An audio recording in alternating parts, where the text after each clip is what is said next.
Session 89, Chapter 2, verses 65 and 66.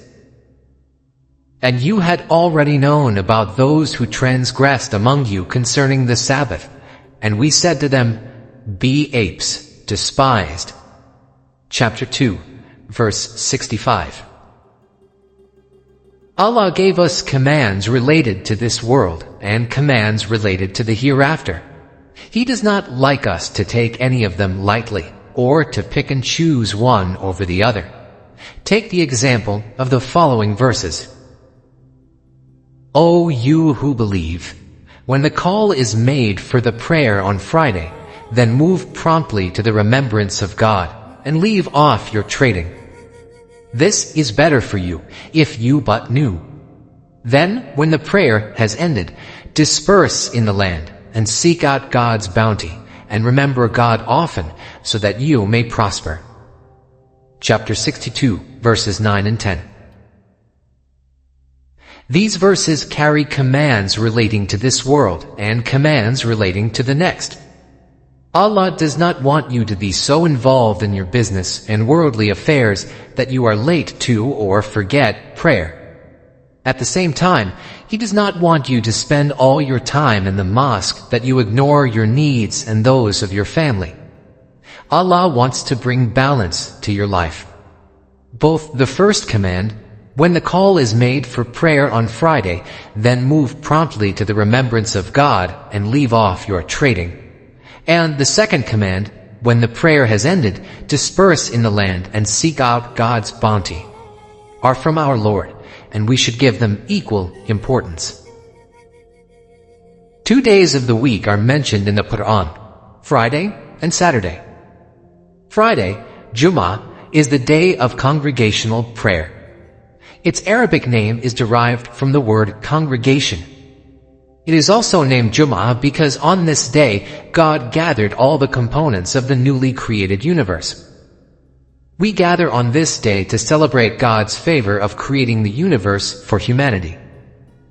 Saturday, Sabt or Sabbath, is derived from the Arabic word Sabbata, which means to be inactive and relax. On Saturday, nothing was created, as the process of creation was already completed. The Quran says, It was He who created the heavens and earth in 6 days, and then established Himself on the throne. He knows what enters the earth and what comes out of it, what descends from the sky and what ascends to it. He is with you wherever you are. He sees all that you do. Chapter 57, verse 4. When the Israelites asked God to grant them a day to relax, He appointed Saturday for that purpose. He, Almighty, put them to the test to see if they appreciate and commit to what they had asked for. A tribe of the Israelites lived by the sea and were fishermen by profession. As requested, God forbade them from working on Saturday and assigned it as a day of reflection and worship. This allowed them rest and brought balance to life.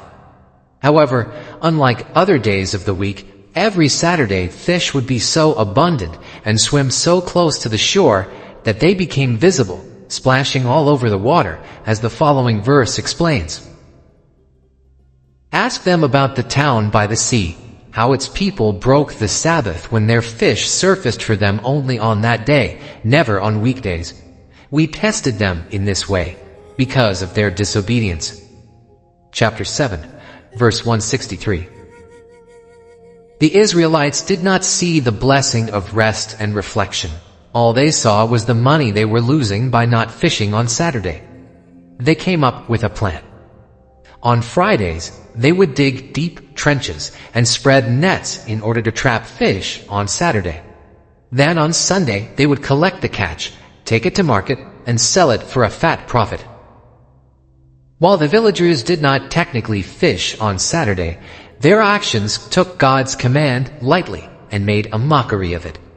Keep in mind that they were the ones who had asked for a day of rest to begin with. The phrase, "And you had already known about those who transgressed among you concerning the Sabbath," indicates that this story was well known to the Jews even at the time of Prophet Muhammad and had been passed on from generation to generation.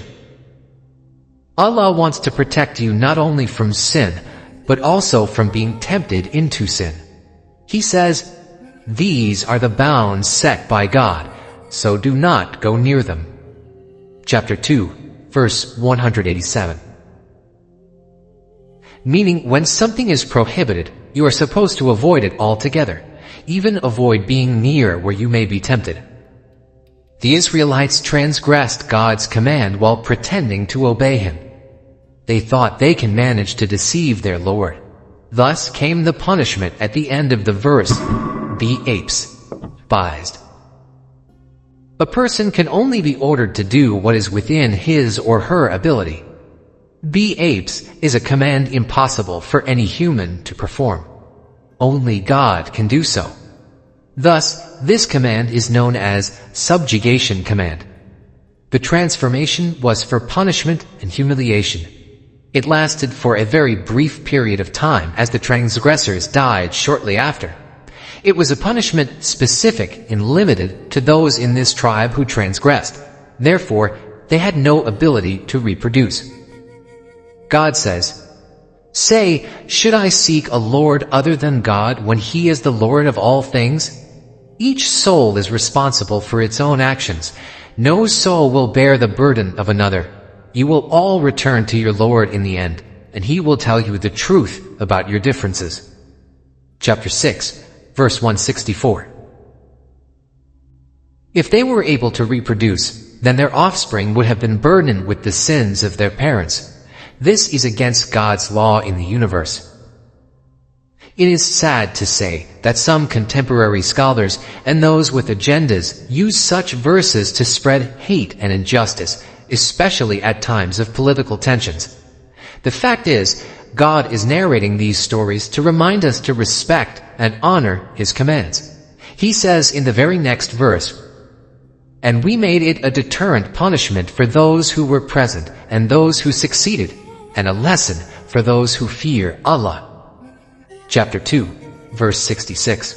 Meaning that this physical and moral transformation was made as an example for everyone present at the time, and for all of us till the day of judgment.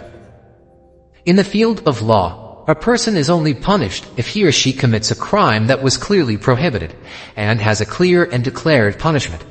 In other words, there is no punishment without a crime, and there is no crime without a declared pre-existing law. Islam and all heavenly messages are based on the same approach. God says, "Whoever accepts guidance does so for his own good. Whoever strays does so at his own peril. No soul will bear another's burden, nor do we punish until we have sent a messenger." Chapter 17, verse 15. Through scriptures and through prophets, Allah first defines His boundaries and then announces the punishments. From that point on, if you violate these boundaries, then the punishment becomes incumbent on you. The punishment of metamorphosis into another species was specific for the small minority of the tribe of the Israelites who transgressed on the Sabbath. It was a lesson for the Jewish people of that time, and a lesson for all of us to respect God's laws and bounties. Such incidents are narrated and passed on to generations, so they avoid similar acts that earned God's anger.